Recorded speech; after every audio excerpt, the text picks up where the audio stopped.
Hello and welcome to the RYLACast, the official podcast of Camp RYLA, District 5810. My name's Greg Tepper. The man sitting across from me is the man they call Josey, Andrew Utz. Hello, Greg. Hello, Josey. How are you? Yeah, I'm okay. Do you want to talk about it? Can I tell you a story? Yes. And I believe some people, as my computer chimes, I believe some people may have heard this story before. So if some people have heard this, I think I told it on another podcast that I do. But it's a good story. And by good story, I mean entertaining story. It's not a good story. Ooh. Dateline. My son's pediatrician. Okay, so goes in. I have a son, Hank. Not to brag. But he had a 9-month well check appointment, so he'd go into the pediatrician. And Hank is happy at this thing, okay? Because my son has an inverse relationship with the number of clothes he's wearing and how happy he is, meaning that he was in his diaper for this, and man, he was loving it. Loving it. So he's in his diaper. And he's also on the table with the paper on it, right? The paper and the textures. A lot of noise. This is so great. So great. Mom and Dad are there. There's this nice doctor lady. This is going to be awesome. He's having a great time. With your 9-month well check, he got two things done. He got a flu shot, but that was the second part. Because the first part is that he got an anemia check. He got tested for anemia. That's what you do when you're 9 months old. And you know how you test for anemia? I do not. The finger prick of doom. Oh, you get the finger prick. Okay? The finger prick. I don't care how old you are. I don't care how old you are. The finger prick stinks. Yep. Nobody likes it. Okay? So, Hank's happy, looking at me. I'm making faces at him. He's smiling. Oh, I'm making faces. He's laughing. Prick. The look of betrayal on the face of my son as he's looking at me. You knew.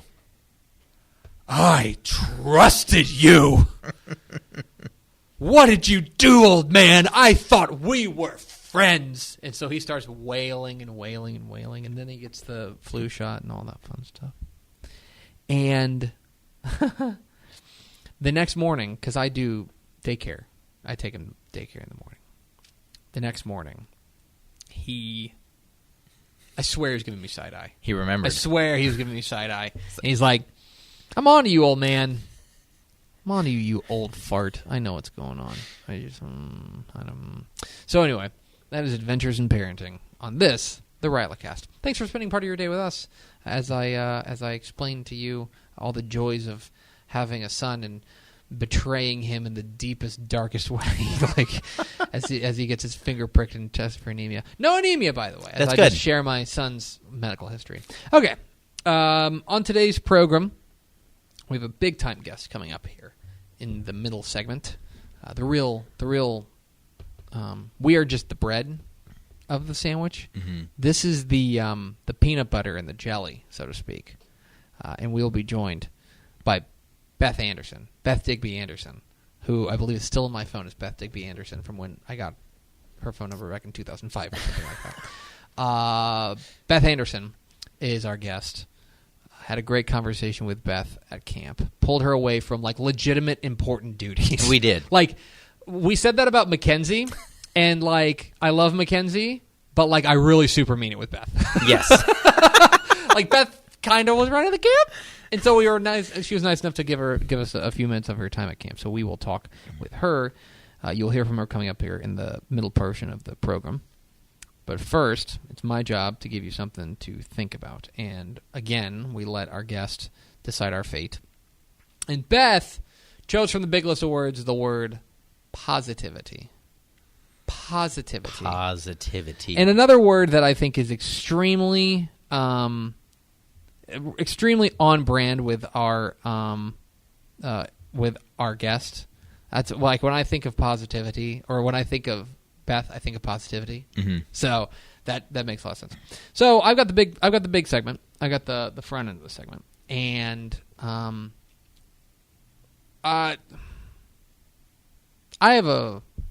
have an interesting take on this, I think, or at least a complicated take. I'm ready to hear. Maybe not interesting.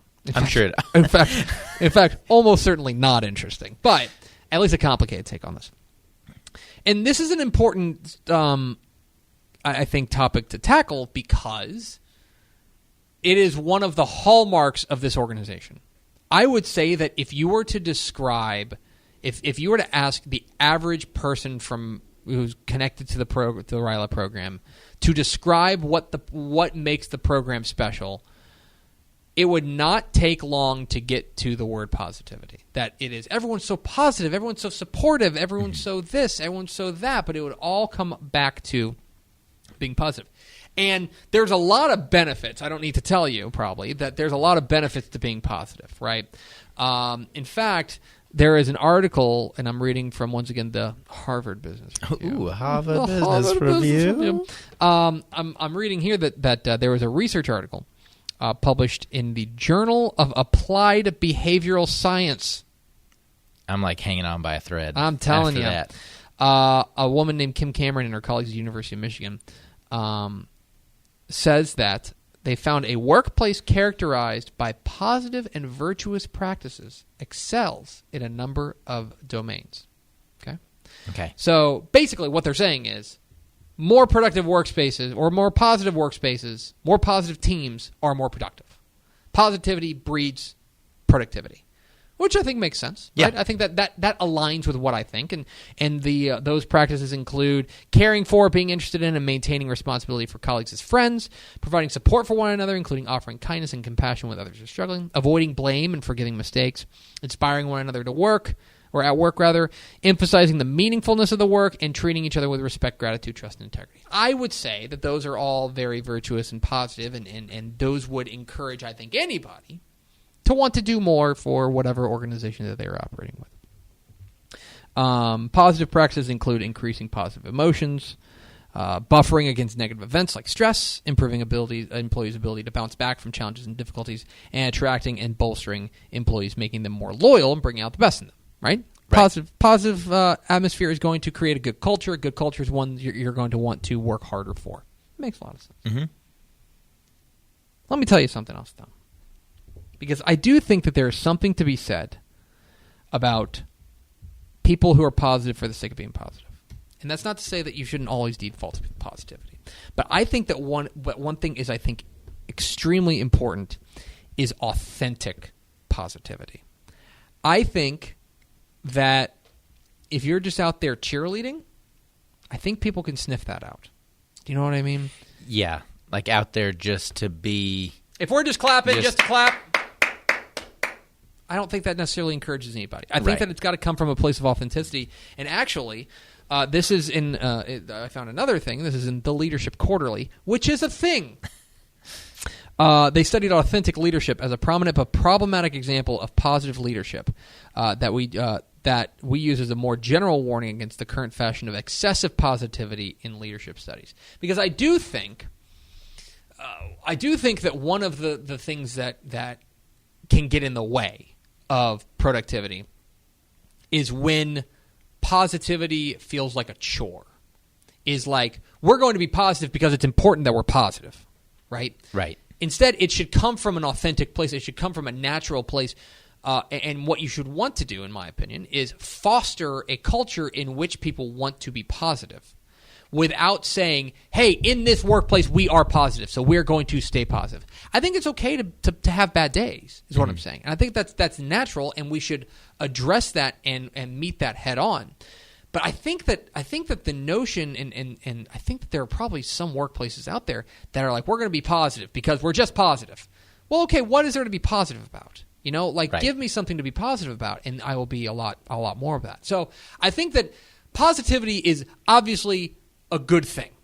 I'm going to go on record as saying that. You're team positive. I'm team positivity. Okay. But I think the most important thing is that it's authentic. Because if it's just being positive for the sake of being positive and it's just cheering for the sake of cheering, I don't think it has the same impact as you know, doing it from a place that comes from deep within.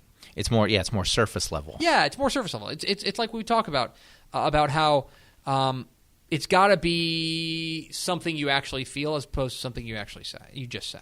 Mm-hmm. And to me, that is something that I set apart as a difference between positivity as a positive as a I keep trying to say that positivity as a worthwhile leadership trait versus positivity as a thing we do. Does that make sense? Like a what versus a why? Yes. As a nice callback to a previous episode. Yes. Mm-hmm. Instead of it being what, it should be a why. If positivity is your why, things are going pretty well. Then that's going to come from a place that's actually meaningful. If it's just a what, it's just a thing you check off is be positive. It's not going to have that same kind of impact. Mm-hmm. So there you go. That's what I came up with. I told you it was a little complicated. Well, thanks, but it's good. I liked it, and that's genuine feedback. Feedback. You're being positive about it. I was being positive. Thanks, buddy. Here is somebody who's always positive. It is Beth Anderson was our wonderful, wonderful guest out at Camp RYLA District 5810 2019.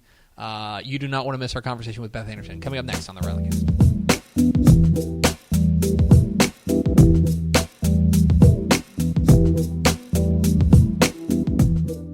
Oh, Josey. Oh, Greg.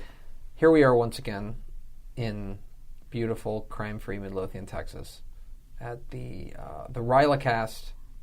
What do we call this? Roadshow. Like the roadshow, like the Hubble. You know what I mean? Oh, yes. It's like the Hubble Hobble. Yeah, it's like the one that we're breaking off from our normal studio here, playing a road game here in Camp Hobblitzel.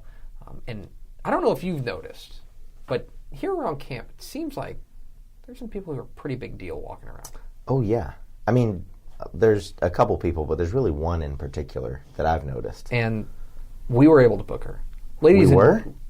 Well, she's sitting in the room. Interrupted you. Yeah, you're trying to, it's the magic of radio, and you're trying to say, who's in the room? Well, it's sitting in the room with us. Ladies and gentlemen, the one, the only, Dr. Beth Anderson. Yay! Gosh. Golly, thanks. Dr. Beth, welcome to the RYLAcast. Yeah, I'm so excited. Have you ever been on a podcast? Never. Oh. This is fun. Does it show? No. Oh, good. You're a natural. You're a natural. Okay. But also, one thing to remember is that people can't see you. We can only hear your voice. Oh, man. So how's my hair look? Yeah. I thought the afro was an interesting choice for camp. And the color pink, too. Weird. Yes.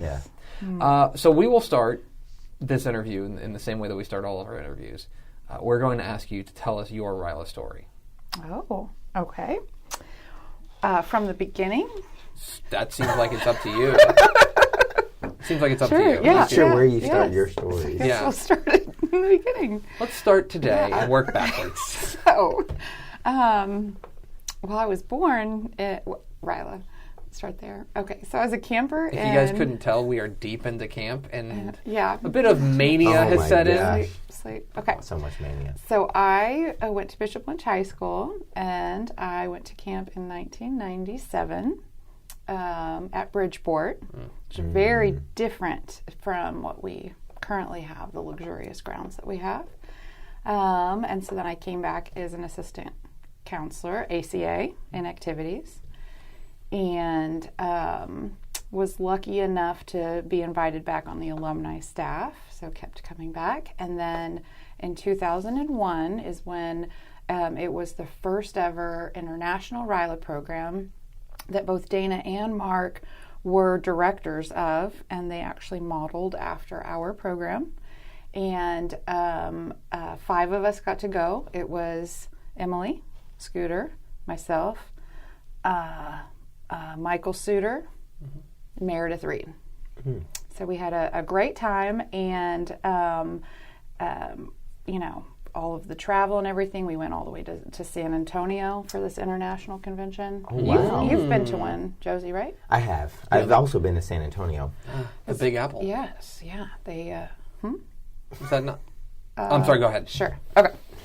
So then, at that convention, I heard a program on preventable blindness in the world, which made me kind of think about going into optometry, which is what I did, and then became an optometrist, and then continue to come back every year I can because I love this place. So I'm not satisfied with I love this place as an answer why you come back. So I'm going to ask you to dive further into the why. This is why he brings the heat. Why I come back. Okay, so I'm going to have to say that I am a person that can live vicariously through other people. This is going to be a loop. Okay. But so like all of these RYLArians that we have seen come through the program, they've done all these amazing things with their lives, and they've studied abroad, and they've gone on mission trips, and they've, all of these amazingly fun things that like, I didn't do, and I'm not sure if I will do, but like I get to kind of like celebrate a piece of their joy, So, so I keep coming back, I think, because like I just look at these amazing people and feel like, that like we're all part of this great family, and I'm so proud of them. Like they're just amazing. And I also think that this program is important for what the world needs, because we have the opportunity to interface and to meet with all age groups now, like campers through college. And we are such a diverse group in terms of, living and beliefs and everything, and we can figure it out pretty well. So I think that if we could model this and share it with more people, then it would do the world good. I think you're right. Let's just build the whole world out of RYLA. Let's do it. How about that? You mentioned it a little bit, but why don't you tell people what it is that you do for a living? So I'm an optometrist. I'm an eye doctor. I have a practice in RYLA. In fact, when I opened my practice, it was because of Rotarians, because they helped with my bank loan, with my, my attorney, CPA, all of those important facets that you know nothing about when you're trying to actually, do something in business. And so they were my team, and so that's grown. And then we just opened a second practice 2 weeks ago. So that's what I do. How would you say that you use the things that the lessons of RYLA, the core kind of tenets of what this program is about in what you do every day? Sure. So we have weekly staff meetings, and we've done things like who has the best palate. We do thumb war meetings. Is that what you're going after? I get because the all feeling, of those things are things we do here. I feel like she's not taking this seriously. I feel like we're on the verge of like Dr. Anderson giggles. Yeah, I'm here for those. Yeah, I mean it really is. Okay. No, it is a question that you can answer in whatever way that you wish. No, I get it, and I will answer it, and I honestly, and it is that I use the skills from camp every single day, and so to lead a team of different personalities, and every day brings different challenges, and like I don't shy away from that. It excites me in some ways, and so I think that being able to just help people work through issues, and also have the opportunity to help individuals grow. So like they say that as people work for you, the number one thing that they want is like, what is their trajectory? What is like their growth opportunity? And that doesn't just happen with like what they're doing on a day-to-day basis in your office, but what's important to them. And so, I mean, we're much more than what we do every day at work, in terms of what we have the opportunity to do in our families and our community, everything like that. So I heard it through the grapevine that you, in your daily life, and I know you touched on it in your practice in Wiley, search for Rotary for everything you want to do. I know that's a very vague answer, or vague question. Yeah. Could you expand on the part that Rotary plays as a bigger picture in your daily life, and the importance? I guess why do you choose to seek out Rotarians for business needs as opposed to just that's a good question. going who's the closest? Yes. So not just in business, but just in general life. Like there is this, like it's almost like it's a secret handshake without the handshake part. That like when you actually have a conversation with a person that you don't know, and you say you're a Rotarian and they're a Rotarian, instant connection. And so. This isn't a work story, so I'm not going to answer your question. I'm going to answer another one. Perfect. Do it. But it's the same concept, is that we were on vacation in California, and Luke and I, my husband, we were like, let's just go to a Rotary meeting this week, And so we found a local Rotary meeting in a small little town, and we just showed up as guests. And they were so excited that we were there that they kept us for the rest of the day. Oh my and gosh. They toured us around their town and showed us all of the different service projects that they did. And I mean, we had a phenomenal day, with these Rotarians. And so it's like you can go anywhere and have that instant connection and just trust. You just have their trust, And so, I, like I do feel like, I'm thankful for RYLA. I was always thankful to Rotary for bringing me RYLA, and I think as I have matured some and grown, now I'm thankful to RYLA for bringing me Rotary as a Rotarian. So. We asked you to choose a word Sure. off of the big list of words. Yep. You chose the word positivity. I Why, did. why does that word resonate with you? Okay, so I think that every day we have a choice and we have a perspective. And I recently read a book that basically said that surrounding us are 11,000 different items that we could attend to. And our brain can only process 40 of them. And so it is a choice of what 40 you choose to attend to. So you can choose to face things and look at things in a negative light or a positive light, so many different things. And that kind of forms the trajectory for which you'll like even what your day is going to end up looking like. And so, like, for example, one of my employees, her daughter just broke her right arm, right? Which seems pretty bad. She's like 8 months old. Okay, so that's not good, has a cast. And I'm like, that's fantastic because she's going to become an awesome basketball player having the ability to use her left hand for like the next 6 weeks, right? And so like, I enjoy spinning situations into the positive to kind of see what happens. And you would know, because you're a baller too. Well, I mean, I did have 3 state championships in high school, and then I went on to win intramural championships at University of Florida and Texas Tech. Yeah. Not a big deal. Not a big right, deal. Not a big right. deal. She's not, oh, by the way, she's a doctor too, folks. So my dream is to have a basketball court in my backyard, and once I do that, I will know I've made it as a human being. Yes. As a human being. Wow, what a... That is my goal, right? Hey, That's my listen, goal. listen, a lot of what RYLA is about goal setting. I know. I know. I'm I actually support you. I'm not allowed to mention that at home anymore because I traded talking about it for an entire year for a back massage with my husband. One back massage? Yes. Interesting So I've monitoring actually system. marked it on my phone when I can begin to talk about my basketball So, court. yeah, the best thing to do then is to tell it on a podcast. Go ahead, Josey. What's your question? Yes. So now is the time in the interview where we invite our guests to plug A talent? plug a talent. I'm just kidding. Yes, Anything.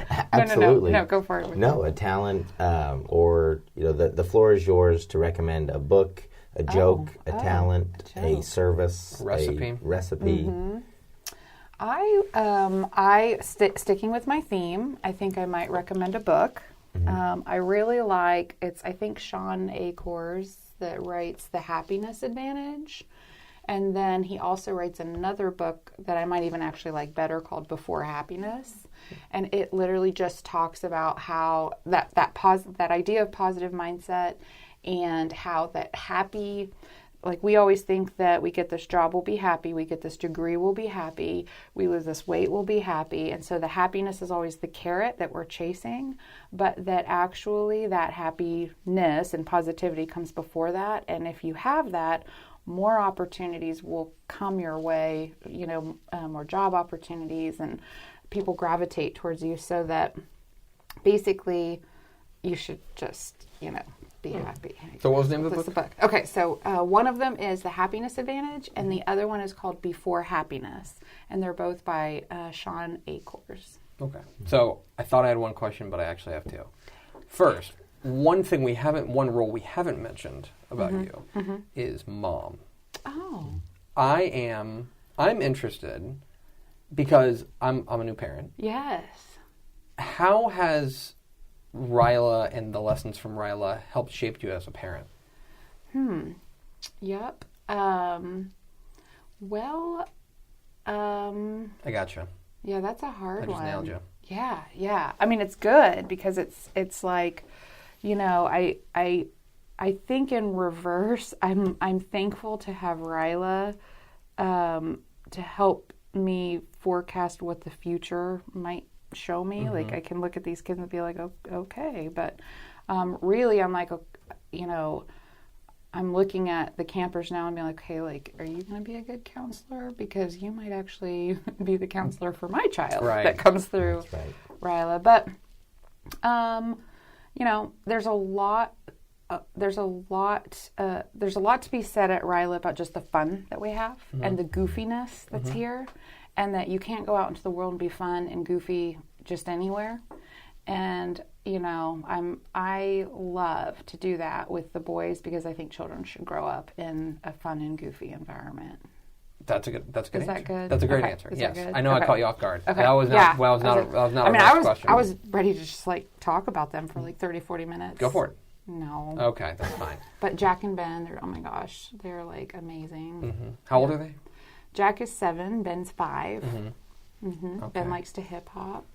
Jack likes to play chess. Okay, I like it.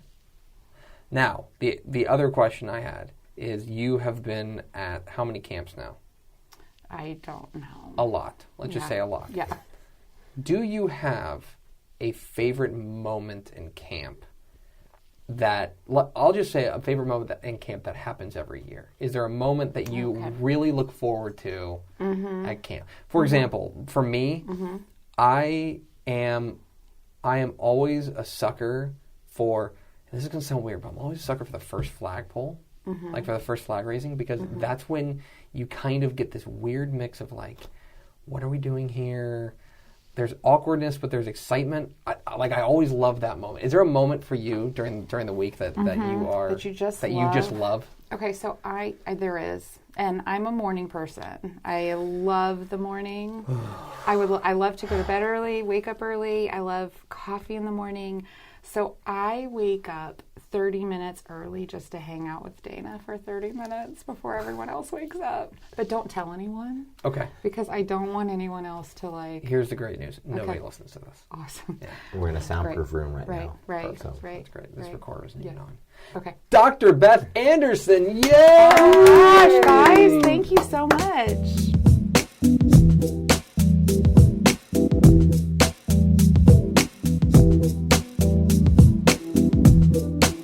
Thanks once again to Beth Anderson for being our guest here on the RYLAcast. She came into the studio there, or our makeshift studio there at camp, Goblet Cell, and sat down with us and put on the microphone and actually talked with us.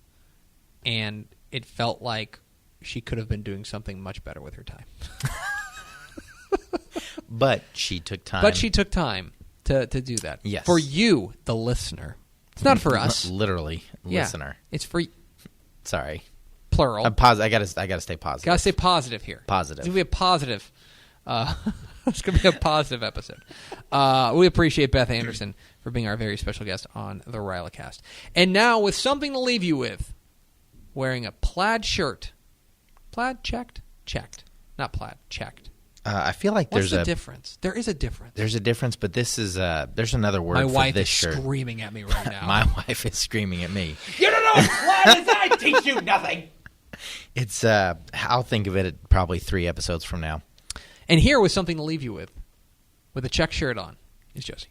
Well, thank you. And I guess before I leave you with something, every time I wear this shirt, I feel like I'm a picnic table I feel like that accurately describes the shirt. Maybe. I know what you're saying. Mm-hmm. Plaid versus check. But check patterns are simpler than plaids. Go on. well, that's it. That's something to leave you with.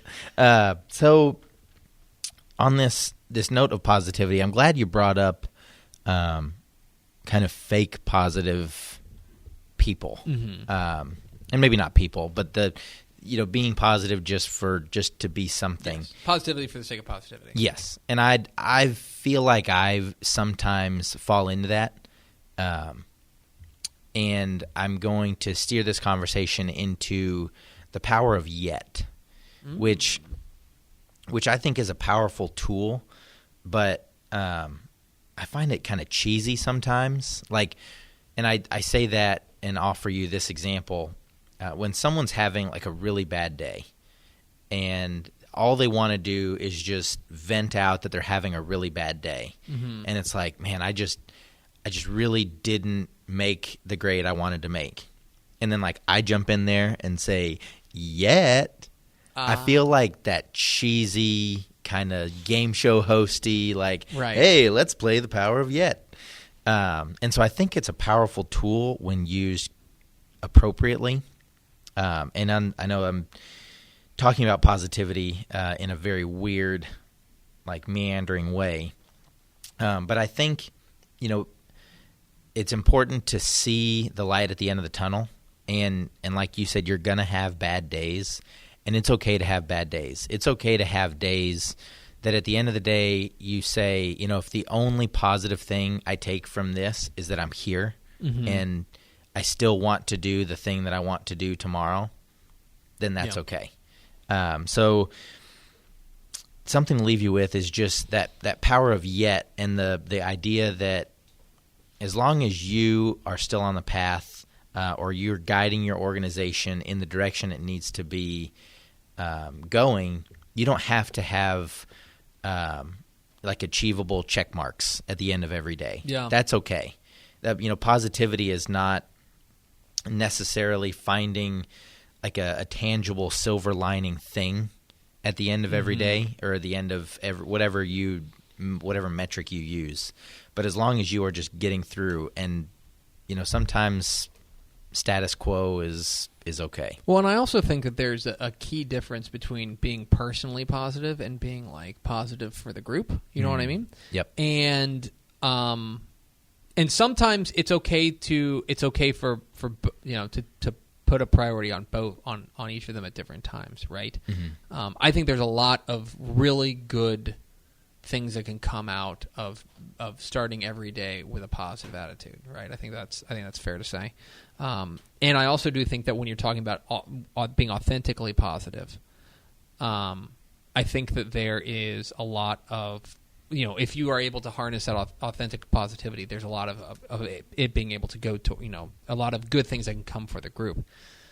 The thing for me, though, is that I would just say that being positive, having a bad day, or thinking that things are negative at times does not make you not a positive person. Do you know what I mean? Yep, I think even the most positive people have bad days. I think even the most positive people can say, this sucks, plain and simple. Let's try to move on from it, but this sucks. Yep. And that's okay. What I think is important is to have a healthy relationship with positivity. Mm-hmm. You know what I mean? Don't make it so that it is make it your, as you were talking about, make it your why, not your what. Make it your why. And I think that'll lead to a little bit more of a sustainable impact on any group you're leading, and also a sustainable impact personally.